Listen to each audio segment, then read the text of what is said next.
Слава на Господ Исус Христос! Бъдете благословени в името на Отецът Вечността и Князът на мира. Бъдете благословени в името на Исус Христос, името, което е поставено на най-високите места в небесата, чрез което име получаваме спасение на нашите души. Да бъде слава на Неговото свято име. Благославям всеки един човек, който е тук в името на Князът на мира, Господ Исус Христос, нашият Спасител. Слава, чест и поклон пред Теб, Отче. Отчасти моля тази вечер за Твоето Слово. Аз не искам да проповядвам чрез моята човешка мъдрост, но аз те моля да ме изпълниш с Своето Слово, с Твоя дух, с Твоята истина, с Твоята правда, да изпраща Своето Слово с дух и с истина, с огън, Господи Боже мой, за назидание, за изобличение, за наставление, за поправление и за поучение. Всичко това смея да прося, Отче, в името на Исус Христос, чрез Твоят святи дух. Амин. Ако може да станем на крака заради Божието Слово, не заради мен, аз съм никой. Галатяни, 5 глава, 4 стих. Вие, които желаете да се оправдавате чрез закона, сте се отлъчили от Христа. Отпаднали сте от благодатта. Амин. Може да седнем.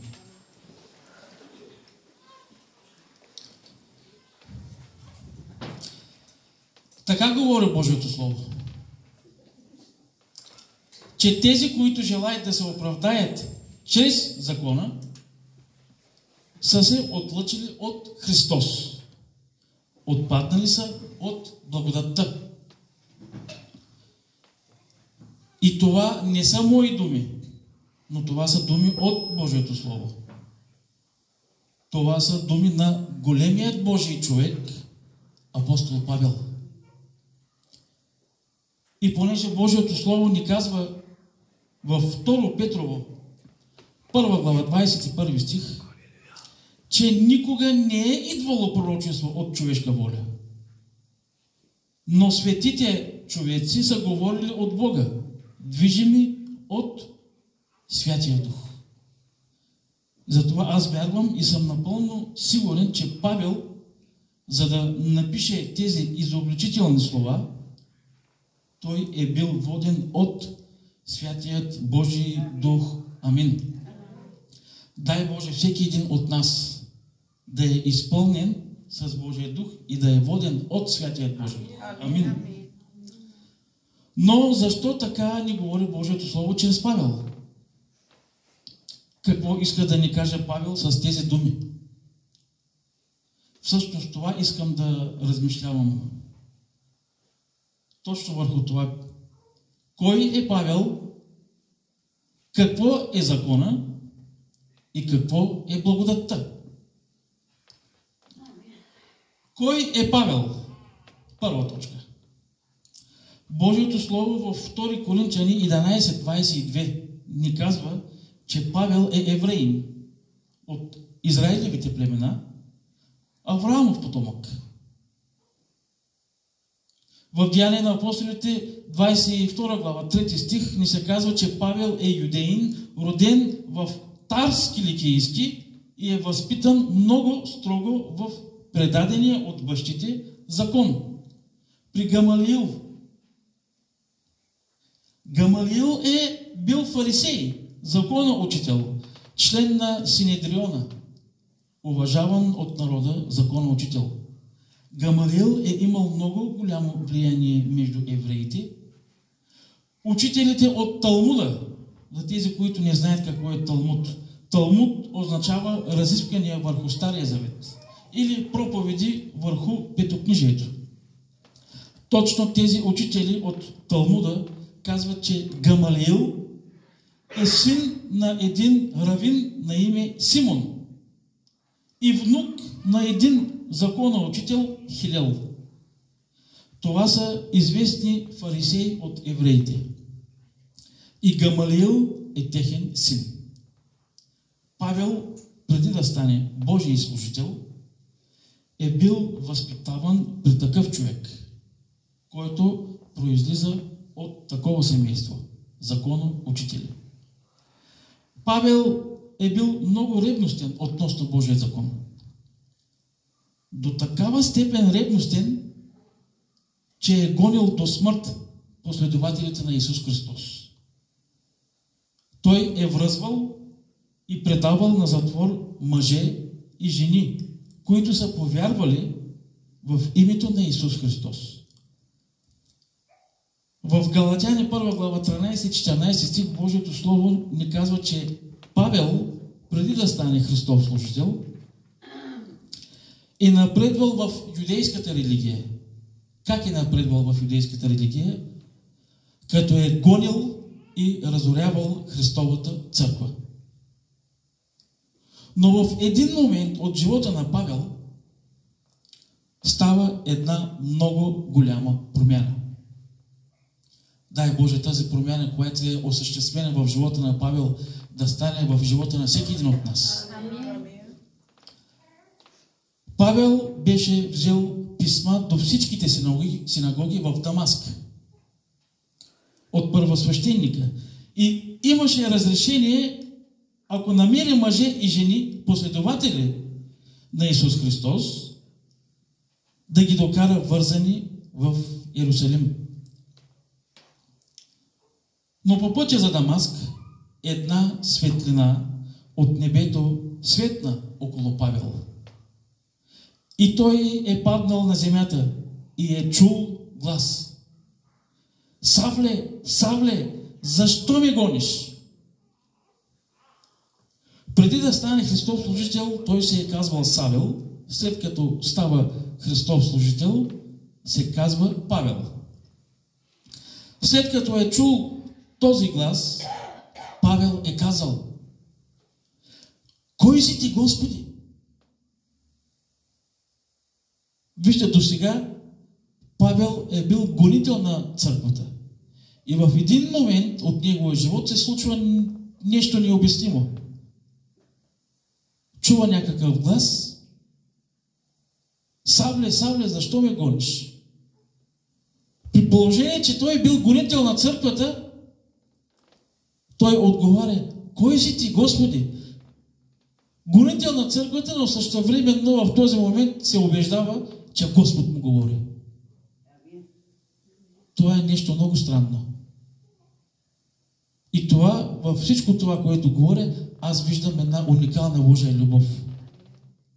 Защо Божия любов? Защото този човек гони църквата на живият Бог и същевременно му се открива по един уникален начин и този, който е гонител на неговата църква, пък е сигурен, че същия този Бог му говори. Това е нещо много уникално. За тези хора, които не са размишлявали върху това, което се е случило с Павел, това е уникална Божия любов. Когато той е казал, Павел е казал: Кой си ти, Господи? Той е сигурен, че Господ му говори. Идва един велик отговор: Аз съм Исус Христос, когото ти гониш. В тази случка е описана промяната на Павел. От гонител на Христовата църква, той става Христов служител. И Божието Слово ни казва, че Павел е съд избран да разгласява името на Исус Христос пред всички народи и че Павел трябва да пострада заради името на Исус Христос. Това ни казва Божието Слово за Павел. При положение, че той е бил гонител на Христовата църква, Исус Христос го избира за свой съд. Исус Христос го избира да го използва в своите святи ръце. И след ревностен гонител на църквата, Павел става ревностен служител на Исус Христос. Амин. И за потвърждение на това, че е бил ревностен служител на Христос, ще прочета един пасаж от Словото. 2 Коринтияни 11 глава.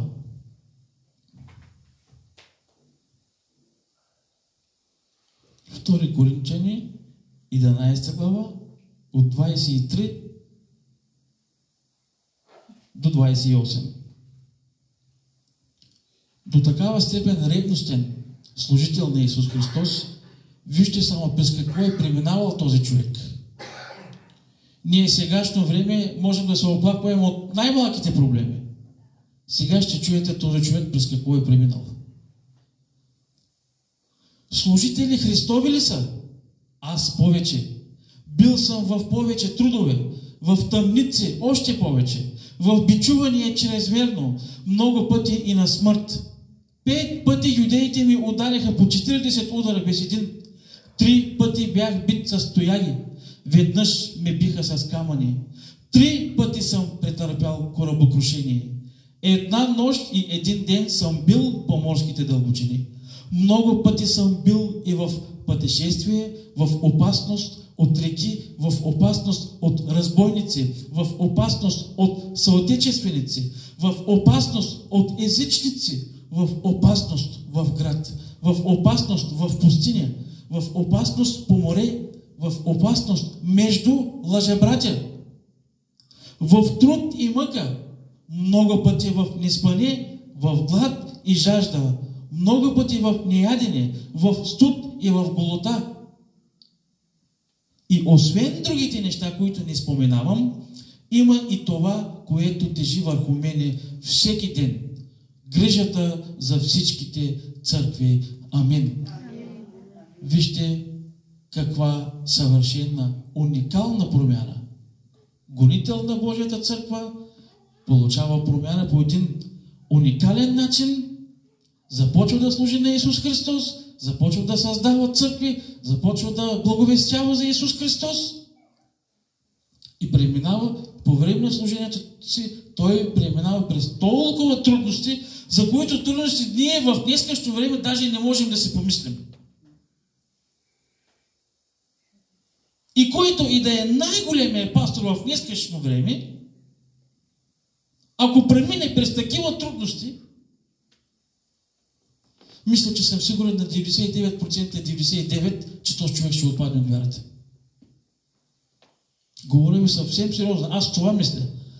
И най-големият пастор да е в днескашно време, ако премине през това, което е преминал апостол Павел, мисля, че много бързо ще се откаже.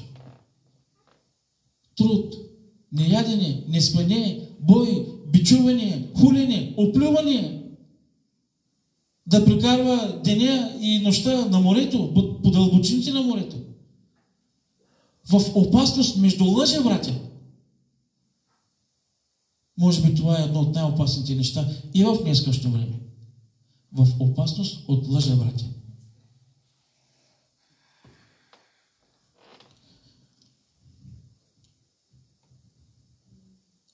Ето това е Павел. Човек, който е бил добре запознат с Божият закон и от фарисей се превръща в Христов служител. И като Христов служител той стига до извода и казва: вие, които желаете да се оправдаете чрез закона, сте се отлъчили от Христа. Отпаднали сте от благодатта. Това са думите на Божия човек, който е бил воден от Святият Божий Дух, Павел. Тези думи не са написани, не са казани просто ей така. Святият Дух го е изпълнил, Святият Дух го е водил и Святият Дух го подтиква да напише тези слова. И тези слова след 2000 години все още изобличават, наставляват, поправляват и получават. Амин. Казахме, че от закона учител, от фарисей, той се превръща в ревностен служител на Исус Христос. Втора точка, какво е закона? Преди всичко законът е Словото Божие. В Изход 20 глава, където можем да прочетем всичките заповеди, които представляват Божият закон, още в първия стих е записано: тогава Бог изговори всички тия думи. Изход 20 глава, първи стих. Бог изговори закона си. Бог каза. Когато един човек говори, той казва, точно тогава излизат словата. Тоест думите от твоята уста. Така че когато Бог изговори, Той каза, и от устата на Бог излязоха словата на Бог. Тоест думите на Бог. Така че законът е Словото на Бога. На кого беше даден закона? Друг въпрос. И това нещо трябва да се изясни. Това е много важно да се изясни. Има една книга, която се нарича Второзаконие. И тази книга, за съжаление, някои хора не обичат да я четат, защото повечето неща от предишните книги, Битие, Изход, Левит, Числа, се повтарят във Второзаконие. Но в тази книга има важни неща, които трябва да се прочитат. И едно от важните неща е да се изясни на кого е даден закона. Това нещо Църквата Христова трябва да го знае. На кого е даден закона. Второзаконие,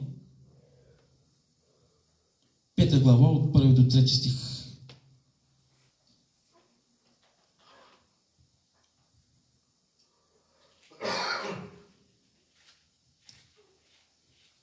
Второзаконие 5, от 1 до 3. Моисей повика целия Израил и рече им: слушай, Израилю, повеленията и съдбите, които изказвам на всеослушание днес, за да ги научите и да внимавате да ги вършите. Господ, нашият Бог, направи завет с нас в Хорив. Той завет Господ не направи с бащите ни, но с нас, които всички сме живи тук днес. Закона не е включен с бащите им. Техните бащи кои са? Авраам, Исак, Яков и Йосиф. Законът е включен с хората след Египет, след робството. С една определена група хора, които са освободени от робството чрез Моисей. Всичко това, което казвам за някои хора, ще им се стори очудващо и неприемливо. Но за потвърждение ще прочета едно пророчество за Новия Завет, където е спасението. Спасението е в Новия Завет. Това го подчертавам. Спасението е в Новия Завет. И за това, което казах, относно това, което говорих до сега, аз ще прочета едно пророчество. Еремия 31 глава.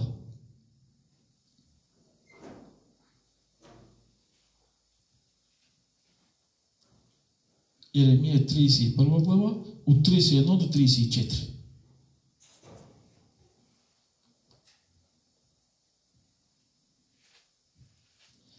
Ето, идат дни, казва Господ, когато ще направя с Израилевия дом и с Юдовия дом нов завет.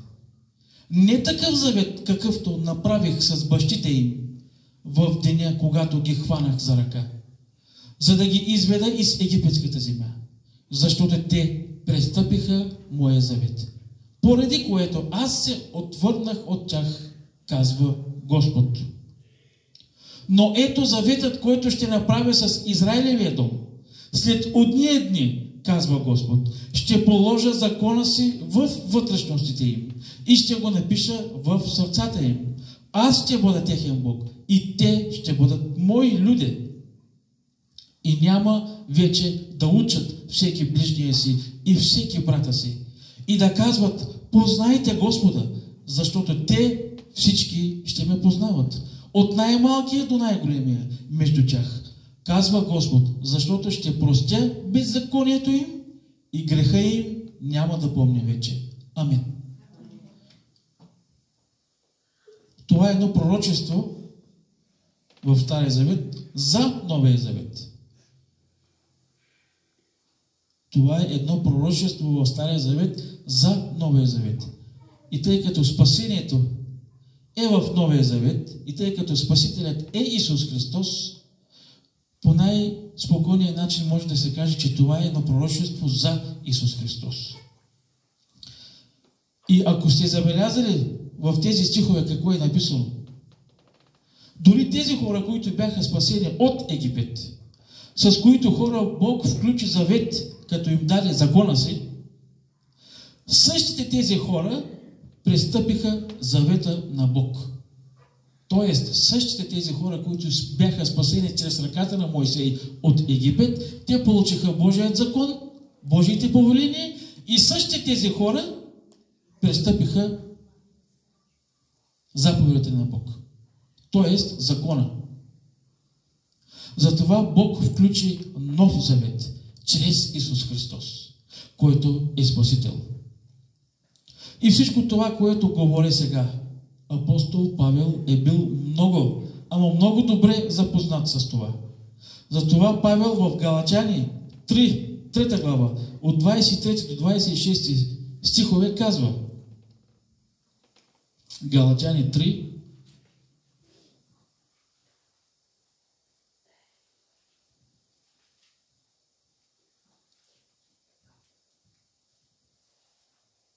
от 23 до 26. А преди да дойде вярата, ние бяхме под стражата на закона, затворени до времето на вярата, която имаше да се открие. Така законът стана за нас дете водител, да ни доведе при Христа, за да се оправдаем чрез вяра. Но след идването на вярата не сме вече под дете водител, защото всички сте Божии чада чрез вяра в Исуса Христа. Амин. В кого трябва да повярваме? В Исус Христос. Най-правилният отговор. В Ефесяни 2 глава 8 стих ни се казва, защото по благодат сте спасени чрез вяра. Чрез вяра в кого? В Исус Христос. Тоест, благодатта е дадена в името на Исус Христос. Да бъде слава на Неговото свято име. Трета точка. Какво е благодат? 2 Коринтияни 8 глава, от 9 до 14 ще прочита един пасаж, за да придобием представа долу-горе, що е то благодат. 2 Коринтияни 8 глава, от 9 до 14. Защото знаете благодатта на нашия Господ Исус Христос, че богат като бе, за вас стана сиромах, за да се обогатите вие чрез Неговата сиромашия. А относно това нещо аз давам този съвет, че така да го направите е полезно за вас, които лани бяхте първи не само да го правите, но и да желаете да го направите. А сега го свършете и на дело, така, защото както сте били усърдни в желанието, така да бъдете и в доизкарването, според каквото имате. Защото ако има усърдие, то е прието според колкото има човек, а не според колкото няма. Понеже не искам други да бъдат облегчени, а вие утъстени. Но да има равенство, така, защото вашето сегашно изобилие да запълни тяхната оскъдност, та и тяхното изобилие да послужи на вашата оскъдност, така, защото да има равенство. Амин. Тук Павел съвсем накратко ще разясни някои неща. Разбрахме, че той от гонител на Божията църква получава промяна, става ревностен служител на Исус Христос, започва да проповядва Божието Евангелие, започва да създава църкви. Този човек е създал страшно много църкви по цяла Европа. И този човек, начинът на служене се е състоял като обикаля от град на град, като обикаля от църква на църква. И тази църква, която изпитва немощ, т.е. финансова немощ, Той е взимал финансовите ресурси от друга църква и е давал на тази църква, която изпитва нужда. Или обратното, когато тази църква пък изпитва немощ, взима от другата и дава пак на тях. Неговото служение се състояло по този начин. Той никога не се е възползвал от Божието Евангелие за собствена облага. Той никога не е взимал пари от една църква за своя собствена облага, той да живее, да иде и да пие. Не. Бог не ми се вярва да се объркал до такава степен, че да се изберат такива служители, които да се възползват от Божието Евангелие. Няма такова нещо. Бог не греши, Бог не прави грешки. Апостол Павел е бил ревностен служител за Исус Христос. И тук в този пасаж той открива нещо, което е трудно за разбиране и за възприемане в днескашните християни. Защото знаете благодатта на Господ Исус Христос. Когато Той бе богат, за вас стана сиромах, за да се обогатите вие чрез Неговата сиромашия. Да, амин. И аз казвам амин. Въпросът е какво иска да каже тук Божието Слово. Ако го разбираме в буквален смисъл, няма да можем да се разберем до сутринта. Ако го разберем това нещо в буквален смисъл, няма да можем да се разберем до сутринта.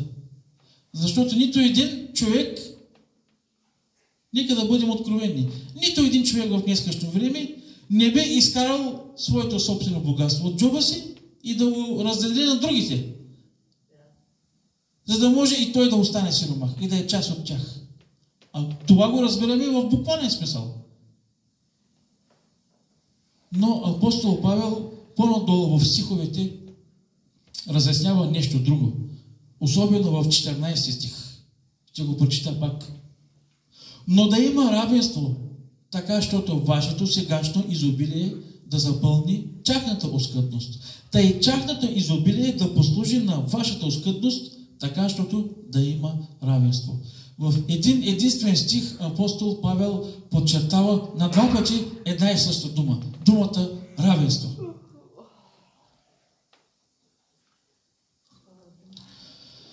Както казах, това е много трудно за приемане и разбиране, но апостол Павел в стиховете подчертава, в 14 стих използва на два пъти думичката равенство.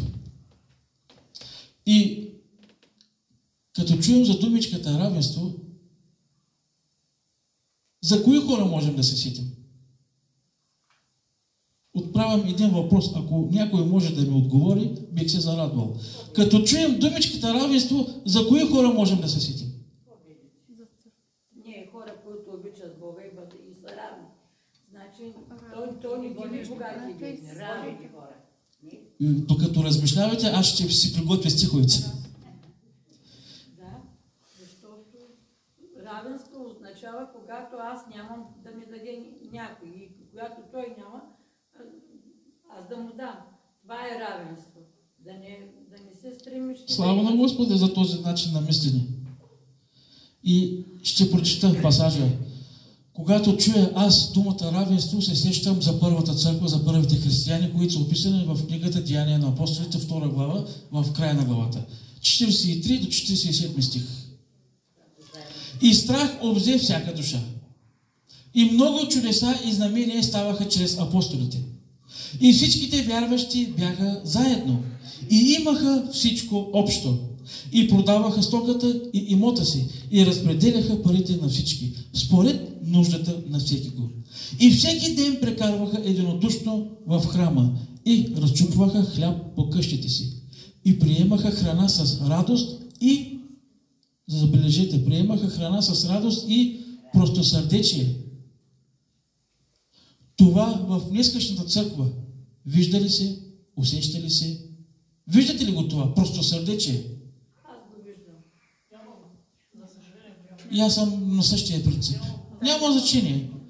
Като хваляха Бога и печеляха благоволението на всичките люди. И забележете последния стих, какво казва Божието Слово. А Господ всеки ден прибавяше на църквата оние, които се спасяваха. Амин.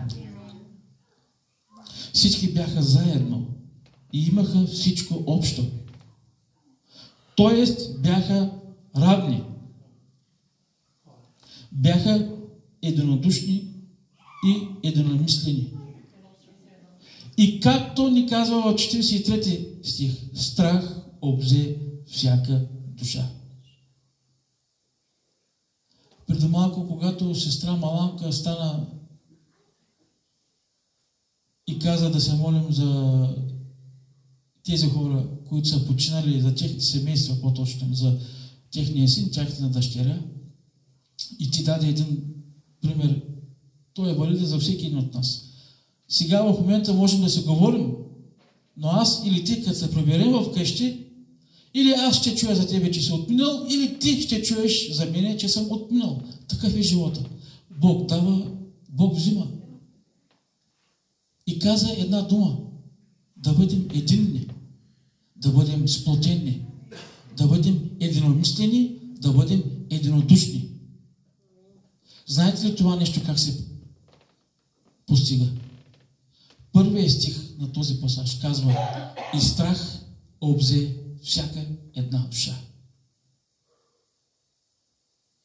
Страх обзе всяка една душа. Не говоря за този страх според човешкия начин на мислене, да се страхуваме от нещо, от някого, но говорим за страх от Господа, за страх от Бога. Страхът от Господа накара тези хора да са единомислени. Страхът от Бога накара тези хора да са единодушни, да са равни. И благодарение на този страх, те постигаха всичко, понеже са заедно, понеже са единни. И понеже Бог виждаше всичко това, което се случваше в първата църква, в първите християни, какво каза Божието Слово? Господ всеки ден прибавяше души към църквата. Господ всеки ден прибавяше души към църквата. И какво става по този начин? Има растеж в църквата. Има растеж в църквата. Църквата расте. Аз ще кажа мой начин на мислене. Ето това е благодат. Ако това, което смяташ, че е благодат и го вършиш и го изпълняваш в живота си, но чрез това нещо, което ти правиш, църквата не расте, аз отказвам да приема, че това е благодат.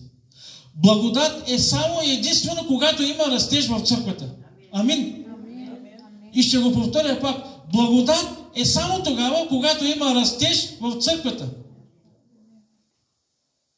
Ако имаш страх от Бога. Апостол Павел е стигнал